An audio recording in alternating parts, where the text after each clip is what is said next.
যেমনটি আমরা আগেও বলেছি, আবারও ব্যক্ত করতে চাই, আমাদের সীমান্তের 1 ইঞ্চি জায়গাও আমরা কাউকে ছাড় দেইনি। বিপুল পরিমাণ এলাকা আমাদের অন্তর্ভুক্তি হয়েছে, ওদেরও প্রাপ্তি ঘটেছে, আমাদের চেয়ে অনেক কম ল্যান্ড তারা পেয়েছে। বিএসএফ আর আমাদের এই বিজেপি এক জায়গাতে বৈঠক করি, আপনাদের ভারতে আমাদের এই বাংলাদেশে জমি মেলা ছিল, ওই জমিটা বাহির করলো এরা। এটা কুষ্টিয়া ব্যাটালিয়নের অধীনে 40 পাড়া বিওপির যে দায়িত্বপূর্ণ এলাকা, বর্ডার এলাকা আছে, আপনারা দেখতে পাচ্ছেন। আমরা আজকে সাদা ফ্ল্যাগ দিয়ে মার্কিং করেছি।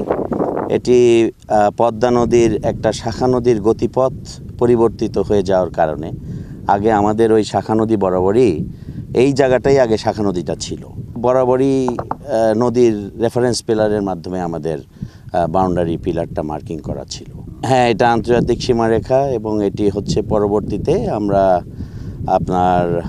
আমাদের বর্ডার গার্ড অ্যাক্ট 1975 অনুযায়ী, যেহেতু নদীর গতিপথ পরিবর্তিত হয়ে গেছে এবং এখানে নতুন চর জাগ্রত হয়েছে, তখন আমরা এটা গত ফেব্রুয়ারি মাসে একটি জয়েন্ট সার্ভের মাধ্যমে আমরা আমাদের এই শূন্য রেখাটা পরিবর্তন করে মার্কিং করি এবং এই পরিবর্তন করার ফলে আমাদের একটি বিপুল পরিমাণ এলাকা আমাদের অন্তর্ভুক্তি হয়েছে, ওদেরও প্রাপ্তি ঘটেছে, আমাদের চেয়ে অনেক কম ল্যান্ড তারা পেয়েছে। পরবর্তী পদক্ষেপ চূড়ান্তভাবে পিলারটি স্থাপন করা এবং এর জন্য যৌথ সার্ভেটা হয়ে গিয়েছে এবং পত্রালাপ হয়েছে, তারাও এটি এগ্রি করেছেন এবং তাদের পক্ষ থেকেই আমাদের সার্ভে অফ বাংলাদেশের কাছে, বিকজ বর্ডার গার্ড অ্যাক্ট 1975 অনুযায়ী এ ধরনের পিলারে শুধুমাত্র আমরা 2 বাহিনীর উপস্থিতিতেই সংগঠিত হয় না, এর সাথে আরও অন্যান্য সংস্থার সম্পৃক্ততাটা প্রয়োজন, যার মধ্যে একটি গুরুত্বপূর্ণ হচ্ছে survey of Bangladesh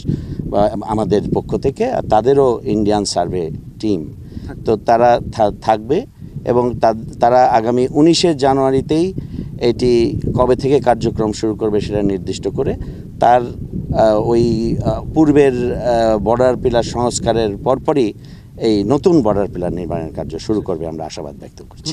BSF BGB দুপক্ষই এখানে সৌহার্দ্যপূর্ণ সম্পর্ক বজায় রাখছে এবং আমরা সেভাবেই সামনে এগিয়ে যাচ্ছি। যেমনটি আমরা আগেও বলেছি, আবারও ব্যক্ত করতে চাই, আমাদের সীমান্তের 1 ইঞ্চি জায়গাও আমরা কাউকে ছাড় দেইনি এবং আমরা সেখানে আমাদের নিয়ন্ত্রণ এবং আমাদের কার্যক্রম পুরোদমে চালু রেখেছি এবং কন্টিনিউ থাকবে। আমরা এভাবে আপনাদের সহযোগিতা চাইব এবং সাধারণ জনগণ আমাদের সাথে আছে। আমরা পারস্পরিক সৌহার্দ্যপূর্ণ সম্পর্কের ভিত্তিতে লোকালি এবং ইন্টারন্যাশনালি সব ক্ষেত্রেই আমরা আমাদের যে রেপুটেশন সেটা আমরা বজায় রেখে সামনে এগিয়ে যাব।